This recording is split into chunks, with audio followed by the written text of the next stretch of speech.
All right, everyone. Welcome to the first inaugural episode of the Gaming Wisconsinbly podcast. Today, I am your host, Ben. Very exciting. I was supposed to have a co-host today, but dude doesn't answer his phone, so here we are. Today, we're going to be going over game collecting and kind of the reselling hobby in general. And I have a whole list of questions that I just kind of want to get into. I was supposed to kind of have it back and forth, but you know what? I'm cool enough where I think I can do it solo. So let's jump in here. First question, how did I begin collecting? Well, that's actually kind of a long story. I'll try to shorten it up a little bit, but I have played games ever since I was a child.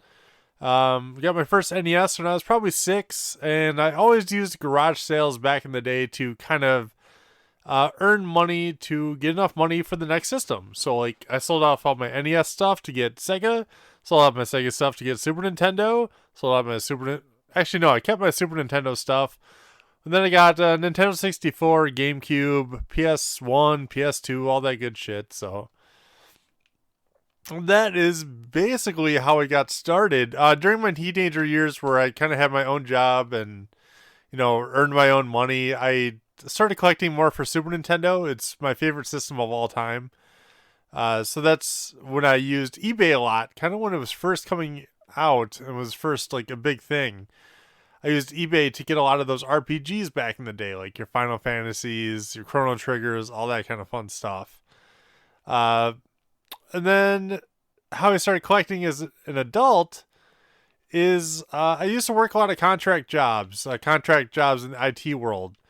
What would happen is your jobs would just end sometimes, and you had to find something to do during the summer while you collect unemployment. My thing was garage sales, 1 year at least. So what I did was I just garage saled my cousin, just constantly nonstop one summer, not really knowing what to look for, but knowing that I kind of want to look for video games, just in general, see if there's any like insane deals out there. And I ended up finding some, including one deal that was, well, I guess I'll just say how it happened. But I was walking up in a garage sale in the middle of nowhere, Wisconsin, and I just happened to be looking at stuff, and I saw a player's guide there for Earthbound, which, as most of you know, if you're listening to this, Earthbound's a very expensive game for Super Nintendo. It's not one of the rarest games by any means. But it came with a player's guide, and the player's guide alone, I don't know what it goes for anymore, but back in the day it went for like $80. She had it for 50 cents. So of course the I don't know what you want to call it, collector person in me said, "Hey, if there's an Earthbound here, there is more somewhere." So I asked her if there's video games somewhere, hopefully the Earthbound, duh. What she did was she pulled out a tote from her stepson, who ended up going out to the military and just left all of her shit behind, of course. So yeah, she sold it all to me for $38, because that is literally every dollar I had on me at the time. In that set was like a top loading Nintendo, some 30 plus games, all really good stuff. Basically everything I had when I was growing up. There's some Nintendo 64 games in there as well. Nothing insanely rare, but a ton of value. Probably $500 worth of stuff. Which, this is over 10 years ago now. Like, that's a hell of a lot of stuff for back then. Then it just so happened a week later, my wife, who was my girlfriend at the time, told her boss that she liked playing video games. And he just found a tote full of old NES stuff laying around and said, "Hey, if you want it, it's yours." So she brought home like an NES and some 20-something games, and I basically had my entire childhood back in less than a month. So then it just kind of took off from there. Hey, you start with nothing, and then all of a sudden you have like 50 NES games and an NES for virtually nothing. I mean, honestly, like I paid $38 for essentially a collection. Not insanely rare shit, but good stuff. Whoa, I am sucking up here. By the way, I am playing Bust a Move here, as you probably see on your screen right now. And when you're half paying attention to it, you play really shitty. So, yeah, whatever. Just having fun with it. But anyway, yeah. So then I started checking out Craigslist, Facebook, just to see what else was out there to get. And I put some feeler posts out there as well saying like, hey, if anyone has stuff, let me know.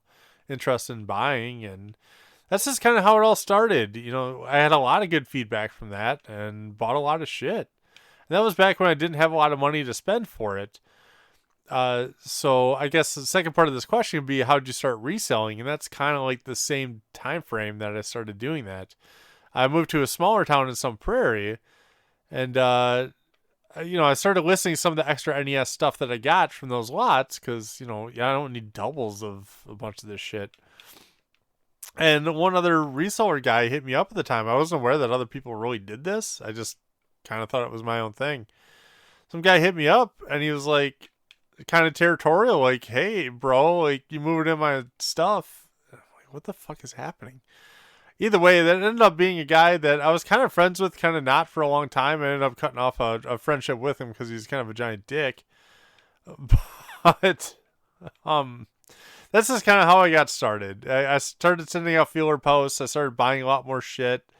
Started having a lot of success. I'd buy like $50 NES lots that came with like 10 games, keep 5 games, and sell off the rest for the $50 back.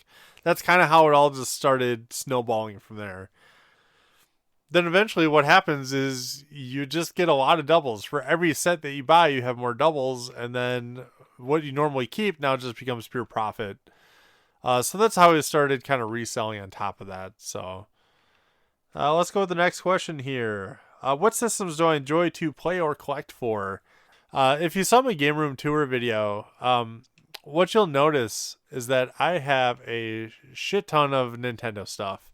That's what I really grew up on. I grew up on Nintendo, Sega, Game Boy. And that's basically about it. So it was kind of a Nintendo household. That's what I enjoy playing, so that's what I enjoy collecting. I do like collecting other weird shit, like Atari Jaguar, for example. I just think it's an interesting little console. Like I said, Sega. I actually enjoy Sega. What else do I collect for a bunch of stuff, but those are primarily the ones that I do collect hard for. So I have a full NES set now. I have a full Nintendo 64 set. I'm well over halfway there, I think, on Super Nintendo. I think I have like 400 something games. Again, it's not always about the count for me, but that's just an easy way to gauge where you are. As far as like weird shit, some 32X stuff, some Sega CD, but like honestly, I don't do that much anymore.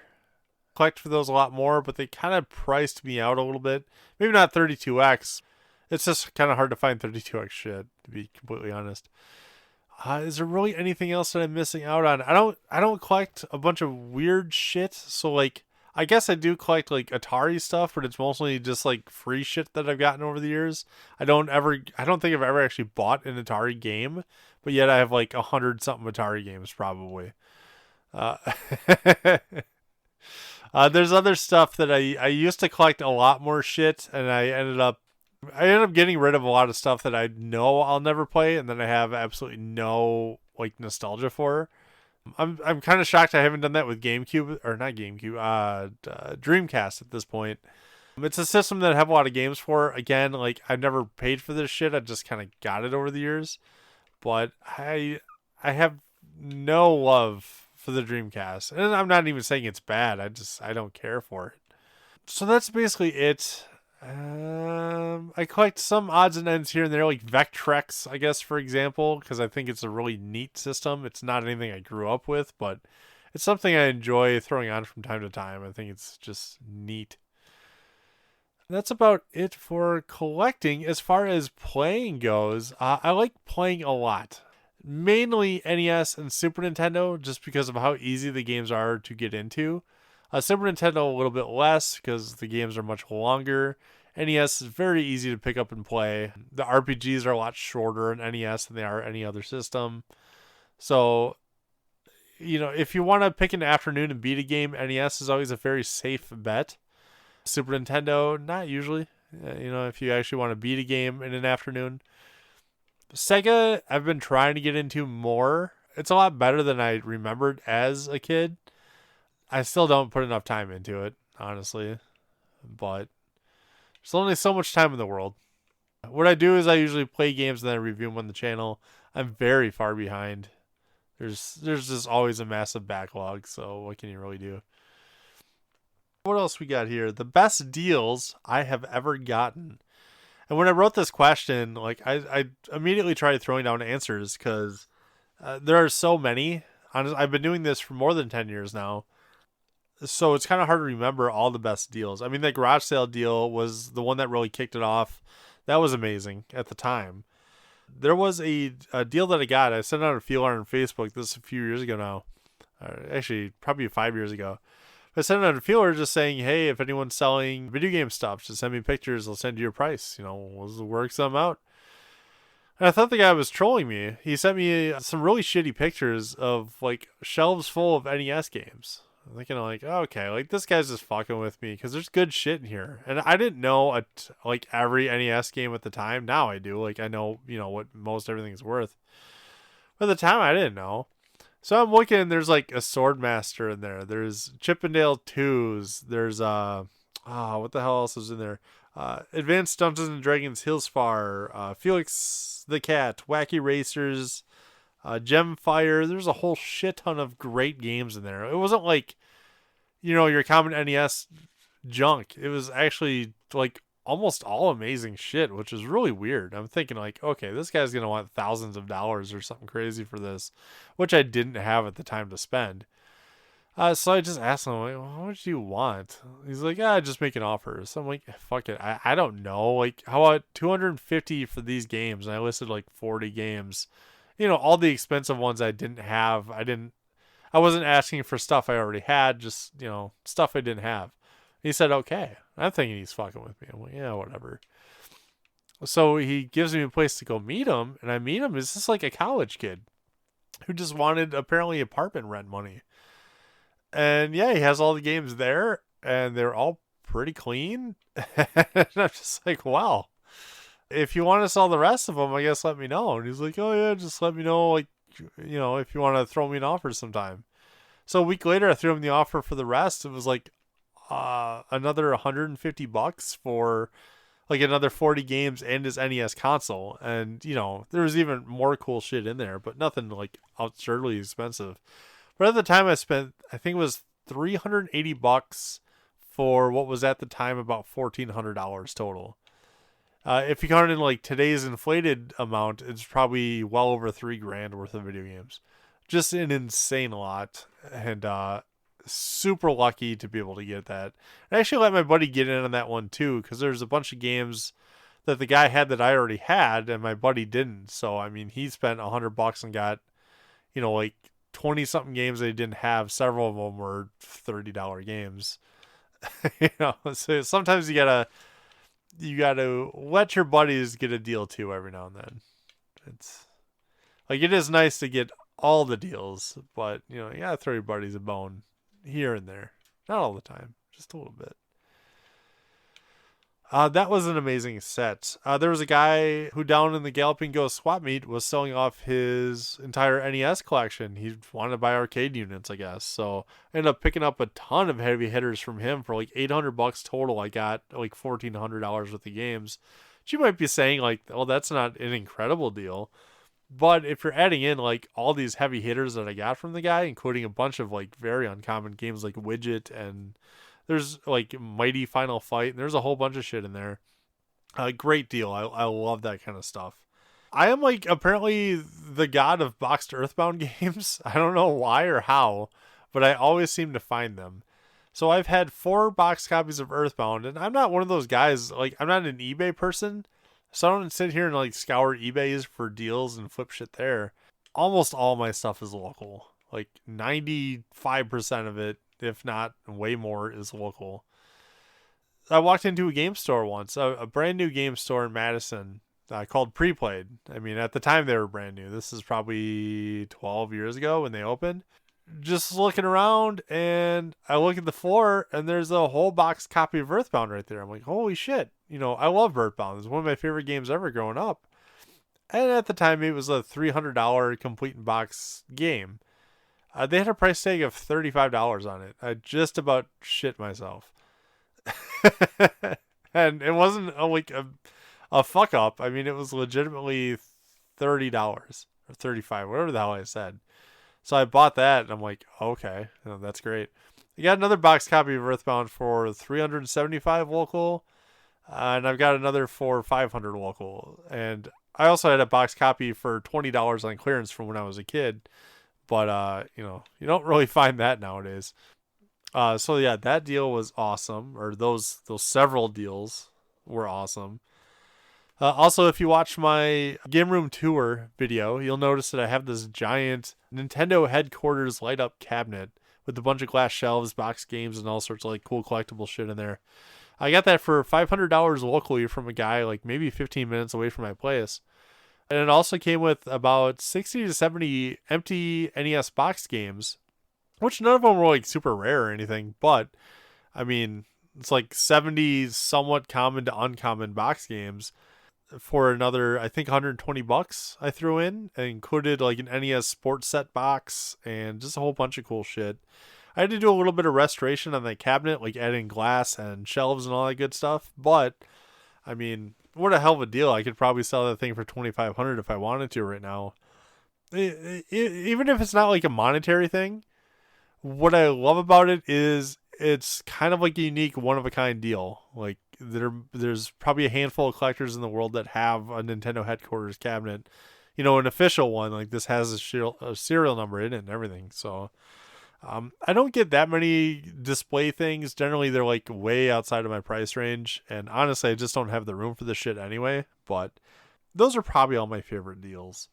Next question. Any lots picked up that were better than they initially appeared? So this happens sometimes where you agree to meet somebody, like you agree to buy some shit. You go there and all of a sudden there's just more stuff than what you thought was there. And it's all the same price. I'll just go over a couple. There was a guy who sent me some just, again, garbage pictures. It's like whenever people used to hit me up on Facebook, that's like 99% of the people were like these old fucking people that would just send you like these terrible pictures. They looked like they're on a 1990s flip phone or something, And it was just basically a bunch of stuff. I offered him $80. It was probably worth $250, but it was like stuff, nothing amazing.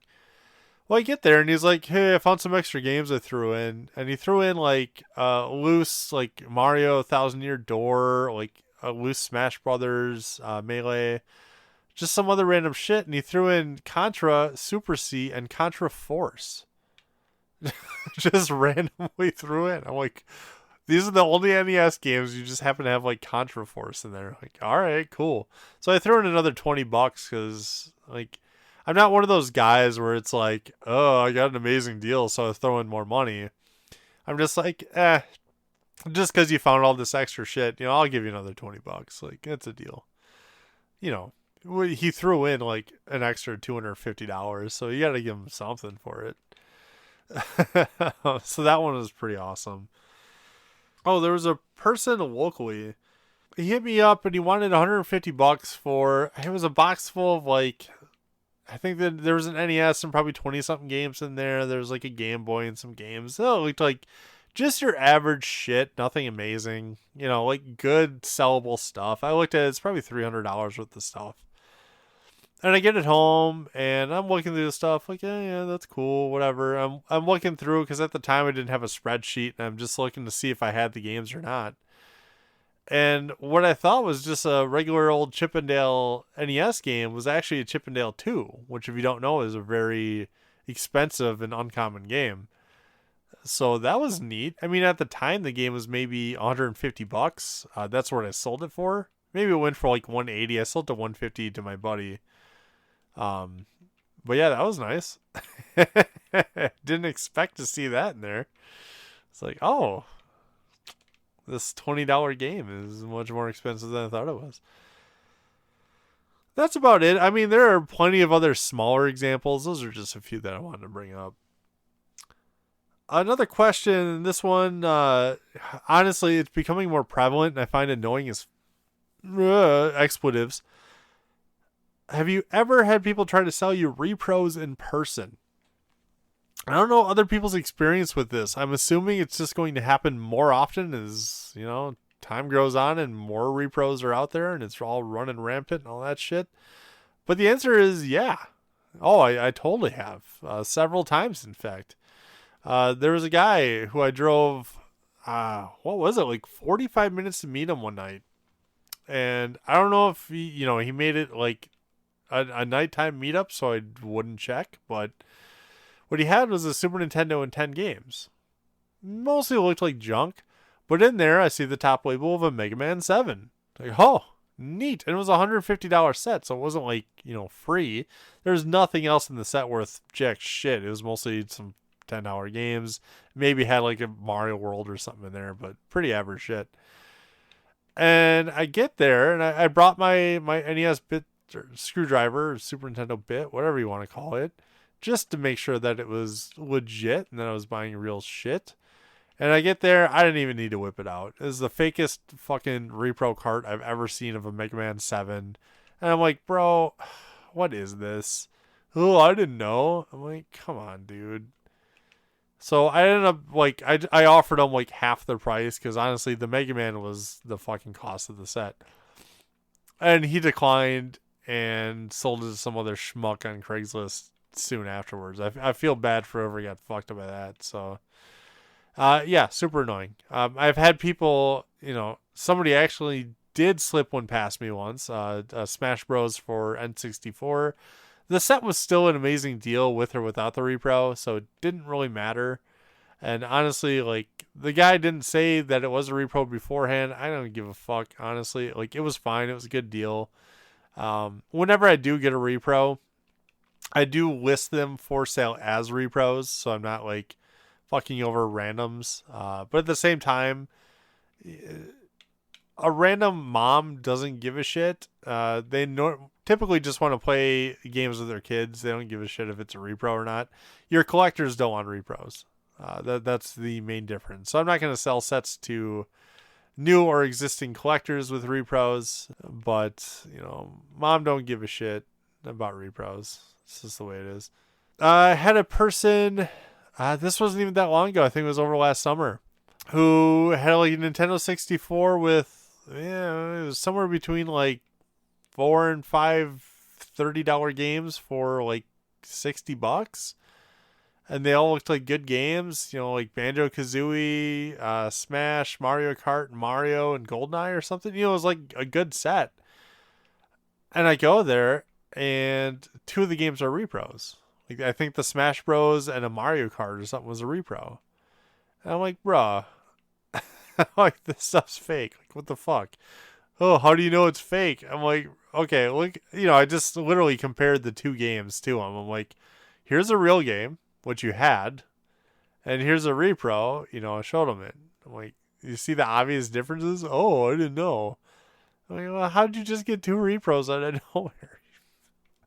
So yes, I've had many people, that's 3. I swear there've been more, but I've had people definitely try to pass off repros on me. It is annoying. Make sure you check your shit when you're out there buying stuff. There are a lot more shifty people than you'd think out there, just willing to try to fuck you. Next question. Have you ever had sellers try to bamboozle you, like missing games not included in things that you buy? The answer is unfortunately all the fucking time. And sorry to blast expletives here, but this one always just irks me more than it should. I wrote down examples, and apparently this thing is like half a page long, so I'll try to speed run through all these examples of people trying to screw me over. One guy traveled 45 minutes to meet him for a Super Nintendo set, had a bunch of games, including a Final Fight 3 in there.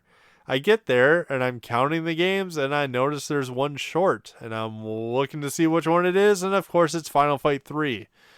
Ask the guy, where's Final Fight 3? He goes into his car and says, oh, hey, it must have fell under the seat. Here you go. I'm sure it did there, dude. Had one happen just 2 weeks ago. This kid posted an Xbox with some games for like $40, just like some value thing. And there's a Spider-Man Web of Shadows randomly included in there, which is like a $60 game, not cheap for Xbox at least. So, of course, I get there, I meet him, and lo and behold, there's a game missing out of the set. And I'm like, I wonder what it could be. And I look, and of course, it's the expensive game. And I ask the kid, I'm like, hey, bro, where's Spider-Man? And he goes, oh, let me see if I can find it. He comes back 1 second later with Spider-Man and asks me, "Hey, is this like a rare game or something?" I'm like, well, I didn't tell him it was pricey, but it's like, yeah, gee, I wonder why you tried hiding it from me. Like, yeah, a few months ago, I bought a lot from a guy, and I bought more because I was trying to undercut another reseller in the area. So I bought more than I actually wanted. It was like a 64 and a PS2. So in order to get the lot secured, I basically just said like, okay, I'll just buy all your shit just to secure the lot, as long as the PS2 works and everything, and it comes with all the cords and shit. He's like, oh yeah, it works great. I was just playing it the other day. Okay, yeah, whatever. Like, I'll do something with it, and I could probably use another PlayStation anyway. Well, lo and behold, I get there and I start checking it out, and that PS2 is dicked. Like, it doesn't even have the spinner to play games. I'm like, I'm looking at them, and this is a slim model, so you can open it up easily and see like if it's broken or not. And yeah, it doesn't even have the thing that the disc like sits in. And I'm like, dude, I'm not paying for this. Like, all right, well, if you just want to buy the 64, you just have the PS2. So yeah, people try to get one over on you. You always got to check this stuff up before you buy it, because everyone tries to screw you. What else here? There was a lady who I bought a bunch of GameCube stuff from, and there's tons of like 20 something games. It was nighttime, it was cold. I did like a rough check, but I didn't do like a good count or a good check to see like what was all in there. And I get home and like there's a Mario Kart missing and a Mario Sunshine. And I'm like, oh, what the fuck? So I hit her back up and she's like, oh, yeah, my kids wanted to keep those. And I'm like, well, I kind of did pay for them. They were supposed to be included. So I don't give a shit what your kids say. And at least like she let me come and pick those back up instead of just completely ghosting me. But like, yeah, what the fuck, dude? There are a whole bunch more. I'll just do one more example though. There's this lady selling quite the lot, at least on paper. It was 2 Super Nintendos, all the cords and controllers, and 40 something games for like $270, I think it was. So I somehow get first in line and I go and check out the stuff the night after work, and she invites me. It's trailer park, which, hey, I got nothing against you. If you live, that's fine. I understand. This lady is drunk off her ass. She is just toasty as hell. She's like literally calling her drug dealer on the phone while I'm there. She asked me to come in, which normally I don't like. Yeah, whatever. If it's a nice place, I might go in, whatever. But she's like, okay, yeah, if you want to try this stuff out, I can hook it up real quick or whatever. I'm like, okay, well, why don't you hook up one of these? Because I'm looking at the Super Nintendos, and they look like trash. The power ports in the back were busted, the broken plastic. It's a pretty common issue, Super Nintendos. And I'm looking through the games, and there's 5 games missing. I mean, none of them were, like, expensive, but it's probably $40 missing. We couldn't get any of the Super Nintendos working with any of the games. And I'm just like, I just want to buy these games. I basically bought a pile of games for $100 and left. What a giant pain in the ass. Another question is advice for other collectors. So, yes, I have a lot of advice for other collectors, especially ones just starting out. A lot of people start out way too strong. They spend way too much money, and then they're broke, and then they have to sell stuff and recoup their costs. Chill the fuck out when you're just starting out. And you also got to narrow down like what you're buying.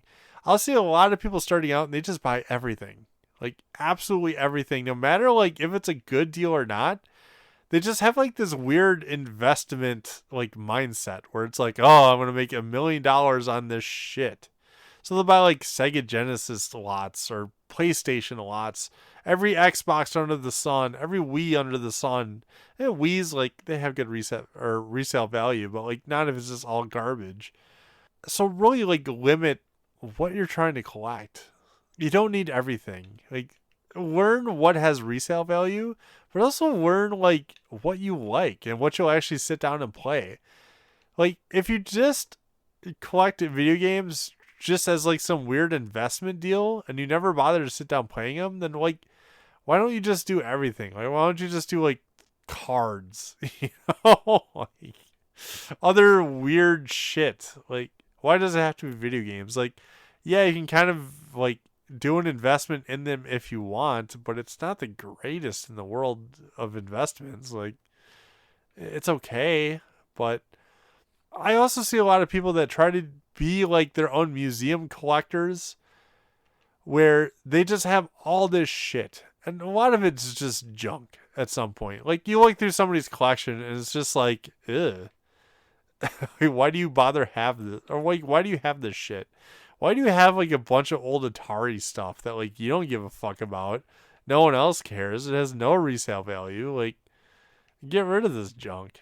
Yeah, so really like find what you like and collect just that. And if you want to move on to something else afterwards, like once you have enough and you're getting kind of bored of it, like go for it. But start small and build from there. What else here? Learn how to build. So if you collect a lot of stuff like I do, like eventually you'll kind of run out of room for everything. So you either have to buy more shelves or you have to learn how to build shelves. What I started doing was building because you get the best bang for your buck doing so. You can make, maybe I'll show a clip during this, but you can make use out of weird spaces just by building like makeshift shelves. Showing off your boxes and stuff. There's no real... You can't go to Walmart and buy the correct shelf that you need for this stuff. Like, you kind of have to custom build it to how you need to. If you want a generic media shelf, the Atlantic Oscar 1080 shelves, which you can buy on Amazon, are incredible, and they're pretty customizable and adjustable. But those are about the only media shelves that I could recommend. The rest are pretty much trash. So yeah, learn how to build. It's pretty cheap.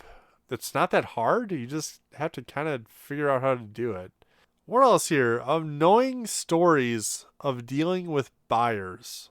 And I can tell you just straight up. So I do most of my sales on Facebook with a little bit of Craigslist, very little bit of eBay. What I can tell you is I hate like insane lowballers. So for example, if I have like an NES set posted for $150, it's a good set. It would go for that in a game store, no problem. I can't tell you how many times I get an offer of 75 or, you know, just some other like just dick offer that's like, dude, no. I don't even know why people try sometimes, especially if, you know, my Facebook profile is very obvious that I sell a lot of video games. And, you know, why bother with like these hilarious little balls? People no showing to meets always pisses me off. That's why I stopped traveling to sell anything ever. I straight up refuse. I only sell to a place that's like 5 minutes away from my house, so that if you decide to no-show, it doesn't waste any of my time. And I'm not one of those guys where like I'm you know trying to pinch every minute out of my day. Like, no, that's not it. I just don't want to travel, and just to have you say like, never mind, no longer interested. It used to happen all the time. I no longer travel. I refuse. I don't give a fuck how much you say you're buying worth of my stuff. Don't care. Not going to go meet you. The last time I did was probably like 2 years ago, and it actually worked out. I also have a lot of, I don't want to say the word haters because I think it's a dumbass word, but I do have a lot of people locally that just hate what I do, so they will try to fuck me from time to time, and I ain't falling for that shit, so go fuck yourself. Anyway, my next big pet peeve there, the people that hit you up on Facebook and just ask if it's available, and you say yes, and they see your message and they never respond. I don't know who you are or why you do that, but I hate you, and a lot of people do that. Another thing, super annoying. People that agree to a price, and then you get there, and they say, would you accept $20 less? For no reason other than the fact that they want to see if you'll say yes. It drives me fucking nuts. I actually had a guy once who drove up from like an hour and a half away. And then, like, no joke, an hour and a half away to buy some, I think it was like Nintendo Power magazines. I had a bunch of extra ones at one point. And he gets there, and he has the balls to ask me, like, if I'd accept less. And I told him no before, and I told him no again. And of course he bought the stuff, because why the fuck would you travel an hour and a half to not buy anything over, like, this $20, like, I'm not that dumb. Like, I don't get it. Like, does this work? Now, I understand if you get there and the stuff is in, like, shit condition and not what you thought it was going to be. I get that. But, like, If it's everything you thought it would be, and you just decide to shoot your shot, like no, brah. Drives me nuts. It actually happens more often than you'd think. It's why I bring it up. Super annoying to me. I've had a few like higher price items that I say like they're available for cash or trade or like a mix or whatever. And I always put in there like I'll trade for other games or systems or like stuff like that. Not for like baseball cards and shit, although you'd be fucking amazed at how many people try to trade me baseball cards for some reason. Or coolers or just other just weird shit that I don't know where they think like I'd like that from. I have a lot of people nowadays, and this is slightly newer, where they try to trade me graded stuff, like WADA graded stuff. Basically, what happens is they had a sealed game, they sent it to WADA, they got a grade back, and they're having a problem selling it because, I mean, the sealed market has, I don't want to say dwindled or died, but it has definitely gone down a lot from a year ago, where everyone is buying these $1 million games and other weird scammy bullshit. That's gone way down. So people are now kind of stuck with these fucking random graded games that they can't do dick with. I've gotten a few of those. It's, my answer is always the same. No, I don't want any of your weird graded shit. Not that I think grading's terrible, but we'll probably come back to that spoilers in a little bit. My last pet peeve about buyers is the people that ask if you can meet tomorrow and then they won't respond or look at their messages or show up or anything. Happens all the time. That's why I always say first come, first serve. I would say about maybe 10% of the people that say like, can you hold this for me? Or can we meet tomorrow? Maybe 15% I ever actually hear back from. Like, I can't stand it. Next question. Thoughts on other collectors or resellers in the area? I've had a lot of great experiences with other sellers or collectors in the area. There's a couple that, I've formed friendships with or I see every so often that I enjoy sitting down and talking to. There's also a lot of resellers in the area that I absolutely can't stand and I just want to punch a hole through their face. There's a lot that try dirty, underhanded tactics, and I've dealt with this a lot firsthand, where I meet people and they say, "Hey, like, do you know so and so? He was desperately trying to get me to like not sell to you."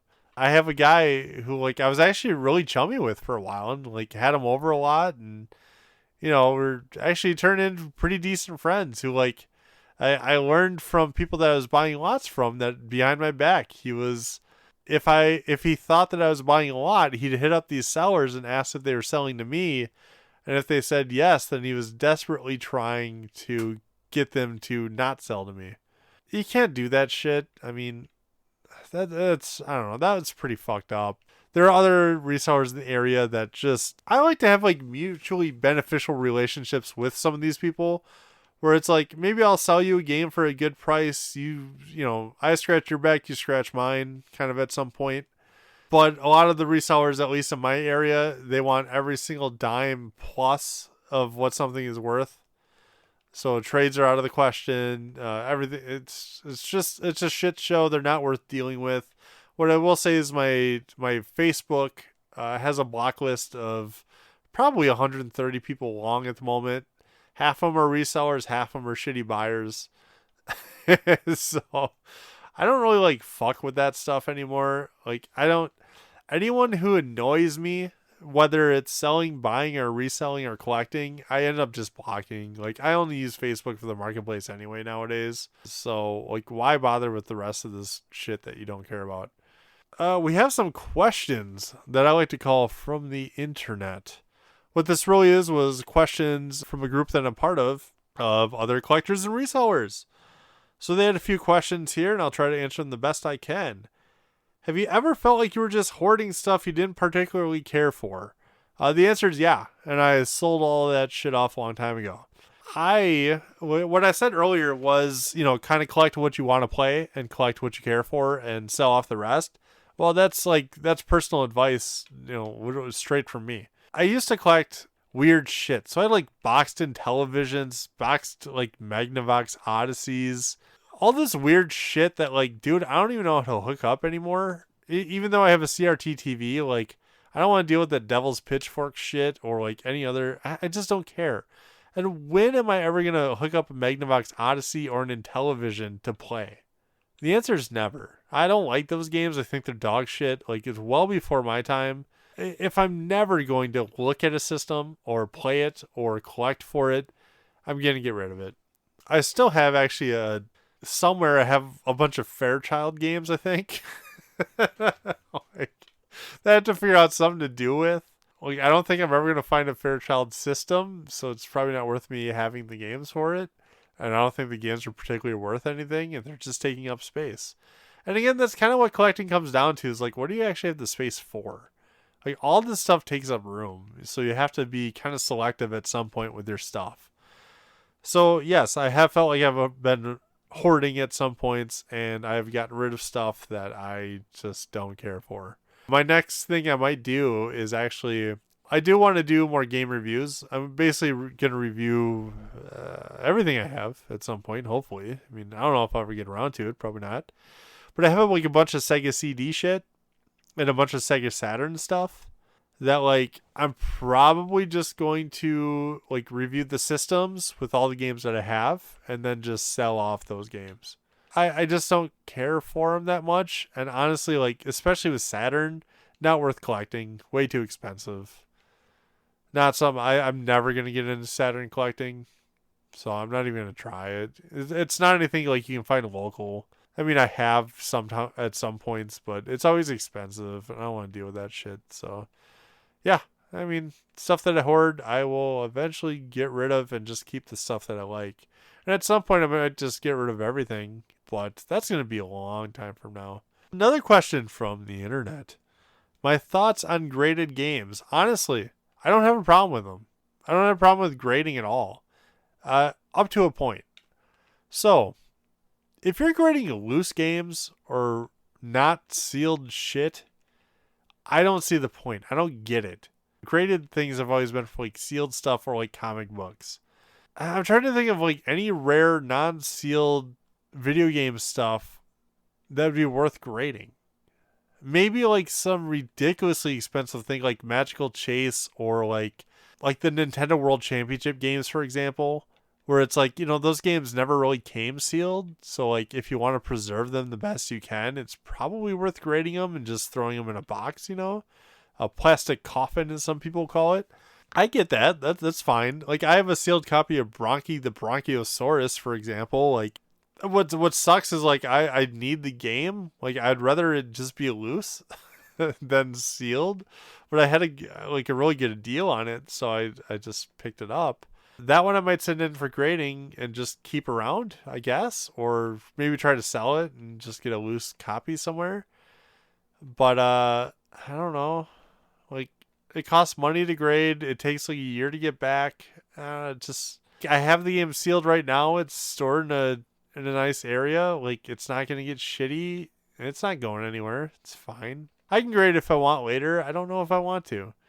If I were to go with a grading company, like, you know, everyone's on the anti-WADA train, and I get it. Like, they're a scummy as fuck company. Heritage Auction's even scummier, or both of them, whatever the hell you want to call it. But I don't have a problem fundamentally with grading games. I just have a problem when people get like way too into it and it just kind of turns into its own hobby. As long as grading games stays like within the grading games community, if that makes sense, I don't see a problem for it. When it does suck, and this I mean, I guess it has everything to do with the grading companies, you know, just really like creating clickbait out there, is when everyone starts to think that their common shit is worth $1 billion.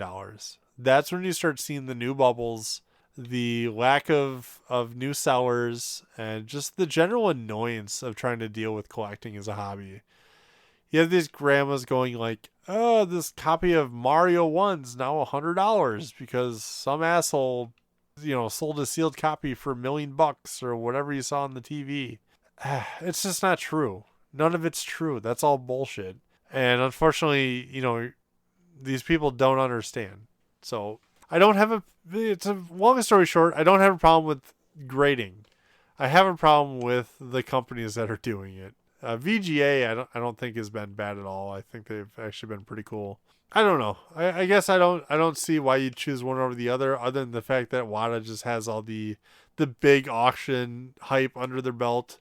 Even though I think that's really starting to die down. So, The last question for today. Do you ever buy games or systems as an investment? Or buying a game hoping its value will increase for selling later on? Kinda. I don't really have specific examples for this other than maybe my sealed the Bronchiosaurus that I picked up for I think it was $300. That game I'm just going to keep sitting around for a while. And if it goes up in a year, great. I don't think it'll ever go down. So you could say that that's an investment. I also, when I had extra money, that's when I bought all of the expensive games that I could for NES, for example, back when they were pretty affordable. Because honestly, the expensive games for a lot of systems are so rare that they shouldn't ever go down in price, or at least down by much where it hurts your bottom line. So if I buy a Dinosaur Peak, I bought my copy, unfortunately I had to spend $1,200 on mine. It's pretty good shape, not perfect. Do I think Dinosaur Peak is ever going to go down to its $800 price range that it was 5 years ago? I don't think so. So as a personal investment, it's do I buy it for $1,200 now? And if it goes up, great. If it goes down, whatever. Maybe, I don't know. Is that a proper answer for the question? There was a lot of stuff that I did buy initially, kind of knowing that it would go up. Kind of a small example, I guess. But a copy, I got Colored Dinosaur, Donkey Kong Math, and Ghost Lion for $30 to $40 a pop. Probably 7 years ago. It was less than they were worth then, and way less than what they're worth now. I knew that they would go up because they're actually very hard to find games, so I picked them up for cheap when I could, knowing that they would go up. Now, I'm not one of those guys. I don't have the capital built up to be able to do this, but you'll see a lot of people, especially the big sellers at conventions like Midwest Gaming Expo, for example, where they will buy up all the copies of stadium events or whatever that they can, and then they try to sell maybe one per convention for a few $1,000s more than they bought it for. I don't do that. I mean, I can't do that. I don't have hundreds of thousands of dollars sitting around to be able to dump on that kind of shit. But that doesn't stop me from, I usually don't buy games that I already have, unless they're a cheap price and worth doing that for. And then typically I just flip it right away and I don't keep it sitting around. So to answer your question, kind of. Sort of. And you'd have to ask somebody that has a lot more money and does this shit a lot more hardcore than I to probably get a proper answer for that question. But that is it. That is all, I believe, of the questions that I have for today. Like I said, I'm hoping to have a co-host in the future. Probably not answering so many questions on collecting, but probably more for games. If you see Dave on the channel, he helps out with a lot of the RPG playthroughs that we do. Recently, we've been just running through NES RPGs like Faria, Faxanadu, Willow, a lot of games that I haven't done reviews for yet. He's been actually kind of helping me review those on the side, but he kind of doesn't have a good mic setup or anything. So what we might do is bring back the replay roundtable just in a podcast form, because it's a lot easier to do this than it is with the whole video and all that shit. Honestly, doing audio and video is kind of more difficult than you'd think, especially when you don't have the right equipment. So yeah, you'll probably see a lot more podcasts for general games and game type of questions and playthrough type of stuff. So yeah, keep a lookout on the channel. This is kind of fun to do, although it was lonely. So I will talk to you guys later.